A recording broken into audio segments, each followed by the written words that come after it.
Hello and welcome back to the For the Property Investor podcast, and welcome back for the weekly news segment, Nick Bendel. Nick, welcome back. Thank you so much, Owen.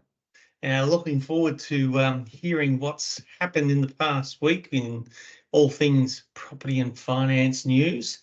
But what's been happening with you in the past week? Well, for those who don't know, I'm the owner of Hunter and Scribe, which is a copywriting agency that writes content for property and finance professionals. And one of the things we do, Owen, to help our clients is we help them get media coverage by writing media releases that are going to be enticing to different publications. And we had an interesting thing happen in the past week. We wrote two different media releases for two different clients, one a mortgage broker, another a non-bank lender, and we distributed these media releases to publications around the country. And funnily enough, one publication published both of those media releases, and at one stage, two of their top three stories were Hunter and Scribe stories, which was very nice. Wow, fantastic. All right, so you're dominating the whole media landscape. Not all of it, just 2/3 of it. Within the property finance industry, at least, yeah. Exactly. And what have you been up to over the past week? Past week feels like a long time ago. This past week, yes, we've been busy growing, so we've got new staff members, new team members joining us, upcoming, and still putting the finishing tweaks to our Adelaide launch. For providing property management services in Adelaide, which rounds out the 5 biggest states and territories in the country. So for us, looking forward to finally getting that going. So, Well, that will be nice. And correct me if I'm wrong, one of the 5 places where Leafield is positioned is Western Australia. Yes, it is, and that brings us into the first story. You master of segues there, Nick. Well, and I love the fact that you now know exactly what I'm doing. We're finishing each other's sentences these days. Oh, geez, yeah, it's we've been doing this for too long. We have indeed, but I love you just as much, Owen. Oh, So thanks, Nick. our first story, as you suggested, WA introduces rental reform. Western Australia has made a series of rental reforms. Here are 6 of the things that will change. First, rental properties will have to be listed for a fixed price rather than a range or a from price. Owen, what are your thoughts on that change? It's fairly common sense and common practice nowadays across the rest of the country. It seems like WA is just falling in line with the other major states who have already brought that in a while ago. Okay, well, a second thing that's going to change, rent bidding has been banned, which means property managers and landlords won't be able to ask for more than the advertised rent. However, tenants will still be able to voluntarily offer more. What are your thoughts on that change? Yep. Again, same. Most other states have already brought this into effect. In New South Wales, when that first came in to effect, which is where the biggest part of our business is for property management. It wasn't a big change. It was at a time when rents were rapidly increasing. So yes, we were openly telling people that, if they wanted to be first on the list, we weren't necessarily just trying to bump up prices as high as possible, but it was a matter of people genuinely wanted to know when there was like 20, 30 plus applications, what can they do to be at the top of the list? And they said, well, be the highest price. If we thought there was a better tenant who really wanted the property, we would go back to them and say, yeah, you're the first choice, but you're not in terms of the type of tenant, but you're not the first choice in terms of price. Are you prepared to offer more? And so that was fairly common practice. and no, we weren't doing it just to try and bump prices up and get it as high as possible. We were wanting to be able to give the opportunity to what we thought was the best quality tenant for the owner. And yes, more money is great as well. That's the bonus, but it's more about getting the right tenant. Um, so as a result, now with these reforms, we've found that yes, it's a lot easier. We don't have to have this back and forth all the time because we are really, as property managers, the umpires on the field. Mm. Um, we're the ones interpreting the rules for the owner, as well as dealing with the tenants and prospective tenants, and having to be that balance in between for both. So now, yes, it's a lot easier for us to be able to say that's the price, and if people ask if they can pay more, it's just we can tell them that well we can't ask you to pay more. That's your choice to offer more if you want. So it's a lot easier on us as property managers to not have to um, uh, have that to and fro all the time. Well, that's a good insight into, I Mm. guess, how things are now going to evolve in WA. Yes. And another of the changes, so this is the third change we're going to talk about. If a tenant believes retaliatory action has been taken against them for exercising their rental rights, they will be able to challenge that action in court. What are your thoughts on that? Yes, it's again they're falling in line with other states. It's something that's hard to prove because it's based on a tenant's choices then or actions. Then an owner can change their mind in terms of what they want to do. So it's and that's not unfair for them to do that. But it's something that's hard to prove. So I don't think there's been many cases that have been tested yet in the other states. So yes, at the end of the day, what it's doing is it's forcing everyone to be nice and fair up front to prevent having to go to tribunal. Okay, and another one of the changes, rent increases will be allowed only once every 12 months. Is that reasonable or unreasonable? Yeah, very reasonable. It's again the same in most other states, and definitely in all the states that we operate in. Okay, and pets will generally be allowed in WA rental properties, although tenants must seek permission. Is that reasonable or unreasonable? Again, reasonable. It's in fact we always encourage owners ex, uh, to accept applications, with pets. And base each application on its merits, including their Hmm. including their pets. Cool. Um, Let me ask you about that because I spent a couple of weeks in Adelaide over the Christmas holidays where Leafield is just opening up.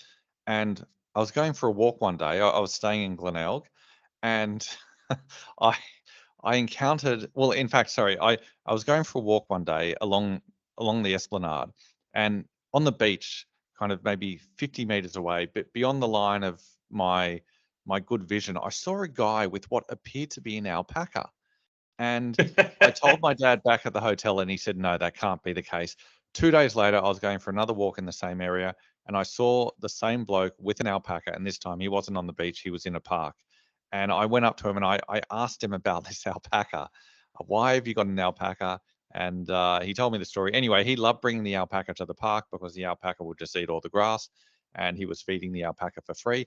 Now, this is my very long-winded way of saying, does Leafield encourage landlords to allow applications from tenants with alpacas? we uh, we it, it it's funny. I've never used the analogy of an alpaca, but when tenants have asked, or prospective tenants have asked, "Oh, are pets acceptable?" And it's just like, well, on application, they are considered. It all depends on what you've got and whether it's suitable for the property. And usually, I throw in there, as long as you haven't got a horse to bring into this 2-bedroom unit. Yeah, it's that sometimes gets a laugh. But you know what? If it was an acreage property or a large block of land in a suburban area where alpacas are allowed by the local government to be in the backyard, then yeah, sure, we would. If everything else stacked up in the application, we would put it through to the owner for them to decide. Well, Um, I think this bloke has found a loophole. I think he was sick of property managers telling him you can have pets as long as it's not a horse. So he's like, well, in that case, I'll buy an alpaca. maybe, but horses are allowed as well as long as it's on a acreage property. So yes, it's as the old saying goes, horses for courses. Very, very nice. Let me run one more change by you that's happening in Oh yeah. WA. Tenants will generally be allowed to make small personalized changes to the home, such as putting up fly screens or planting vegetable gardens, although tenants must seek permission. Is that reasonable or unreasonable? Oh yes. As long as they still need to ask permission, there's absolutely no issue with that. It's um, yes, especially things like fly screens and planting vegetable gardens, um, and putting in compost systems and things like that. Yeah. Okay, I was actually going to ask you about composting. We will save a composting chat for another time because obviously the Okay. listeners have no idea what we're talking about. Oh yes, sorry. Yes, we were talking about. Yes, well, that usually that's one flow-on effect from putting in veggie gardens, is you have all that waste from the veggie garden that you don't eat, and yes, it's best to compost it. But that's for a conversation for another podcast episode. Well, our second story, we're moving from WA to Queensland. Queensland introduces housing reform. Queensland has passed the Housing Availability and Affordability Bill. The Queensland government says this bill will remove planning barriers in locations where critical housing supply is needed, create a special team that will fast track the assessment of development applications for infill housing developments that deliver diverse and affordable housing. The Queensland government also says this bill will allow the housing minister to approve development applications only on condition that they include social and affordable housing, and allow the housing minister to acquire land or create easements to stop infrastructure requirements delaying large-scale residential projects. So, Owen, starting with uh, Queensland's plan to fast track the assessment of development applications for infill housing developments, what do you think of that? Brilliant. Yeah, it's uh, yeah, for this current Queensland government, it's the best idea they've had ever. It's I'm now thinking it's unfortunate that with their pending state election coming up, it's unlikely that they'll stay in power.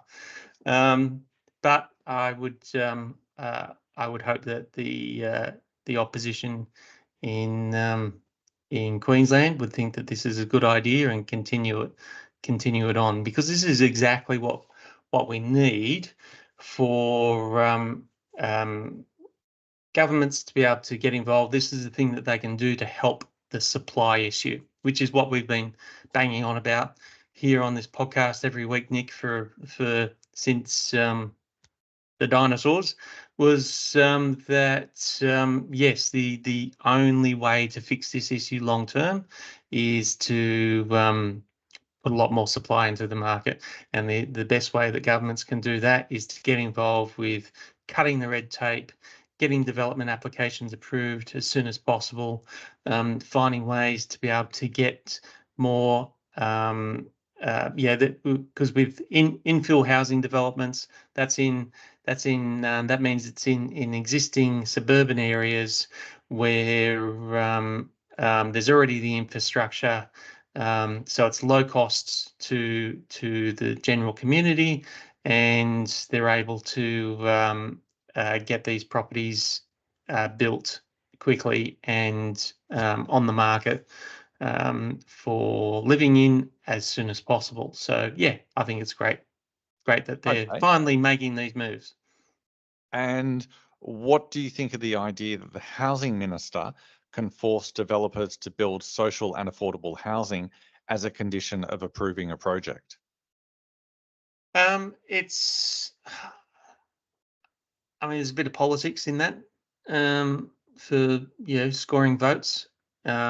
It's not that it's not needed, but it's if they're doing it just for the sake of doing it, but it's not done appropriately in the right areas and so on. And they're really, and the only reason they're doing it on developments is to tick a box, to um, get a box ticked, number one, at the polling booth. Then that's the wrong reason for doing it. If we need more housing across the board, both at the high end, middle income areas as well as low income areas. So, and if there's enough supply in general across the board, then it'll help the whole market. So as long as it's appropriate, I don't have any problem with it. Okay, and final one to throw at you. What do you think of the idea that the housing minister can forcibly acquire land or forcibly create easements in order to facilitate the building of infrastructure like water, power, and roads that new developments need? It's surprising that they can't already do that. It's I mean, at the end of the day, in major city, if you need, or in any city, I guess, not just the majors, but if you need to put a new highway in, need to put a new railroad project in, or in this case, you need infrastructure for water or power, then it needs to be done for the greater community. It's sad to see people who might have been in their houses for decades, and they're emotionally tied to it. But it's healthy to have change in life every so often. Okay, well, it sounds like you're broadly supportive of what's happened in both WA and Queensland with these rental and housing reforms. In terms of our third and final story, jobs market continues strong run. The national unemployment rate remains in extraordinarily low territory, despite ticking up from 3.7% in February to 3.8% in March, according to the Australian Bureau of Statistics. The unemployment rate has had a 3 in front of it every single month since June 2022, apart from in January when it climbed to 4.1%. When the Reserve Bank started increasing the cash rate in May 2022, some economists assumed that would lead to a sharp rise in unemployment because the Reserve Bank's interest rate rises were designed to slow the economy and thereby reduce inflation. Surprisingly, though, unemployment is actually lower now than it was back in May 2022 when the Reserve Bank started raising interest rates. So it's 3.8 now, it was 4% then. This strong employment market, though, is a mixed blessing. On the one hand, it's great news that so many Australians have jobs. On the other hand, the Reserve Bank might be wary of reducing the cash rate anytime soon in case it adds too much heat to the economy and puts upward pressure on inflation. Owen, I'm keen to hear your thoughts, given that a low unemployment rate is indirectly contributing to interest rates remaining higher for longer. Should we be dismayed that unemployment is so low? Um, Oh, it's we should never really be dismayed that unemployment is low. What it's showing is that we've still got a healthy economy. Yeah, there's lots of people out there in the both mainstream and social medias um, that are trying to talk the economy down. That we're in a technical per capita recession. You know, it's just like, well, yeah, you can pull some obscure statistic out to prove anything, can't you? But the fact that we've got unemployment, you know, at a reasonably low rate with higher interest rates, then it's not something that we need to be worried about, especially with all of the high immigration that we've had, um, and all of those people have got jobs. Um, so that's not a bad thing. It's keeping our economy going. Um, the the only issue is we need to house more of these people. Um, and yes, and seeing that the property market is still going strong um, is is another indicator to show that the economy is going well with these higher interest rates. So there's still a lot of people struggling, but there's a lot of people that obviously are doing well. Well, speaking of interest rates, there has been a widespread assumption with most of the economists I hear that at some point this year, the Reserve Bank is going to start reducing the cash rate. Low unemployment, the sort of low unemployment we've been talking about, is supporting consumption because the more people who have jobs, the more people who are going to spend money. Also, Yep. when the stage 3 tax cuts take effect from July 1, people will have even more money to spend. Both of those things are likely to put upward pressure on inflation. And with that in mind, can you foresee a scenario in which the Reserve Bank does not reduce the cash rate in 2024? Yeah, well, it's. I've always said that you they can't accurately predict anything more than about 3 months away. So everyone's been saying sort of September as the first possible rate cut, and how many months away is that? That's yeah, 5 what, months. 5? Yeah, it's so. It's until we get there, until we see what the exact um, effect of the tax cuts have on the economy. They can't really make a decision until then. So yes, there could be good reason to keep interest rates where they are. Okay, well, this has been a very interesting chat, Owen. Rental reforms, housing reforms, unemployment, composting, alpacas. Always love our chats. Yes, thank you to you, Nick, and yes, always good chats. Can't wait to see what's happening in the news next week. I wish it was already next week. All right. We'll see you then. See you then.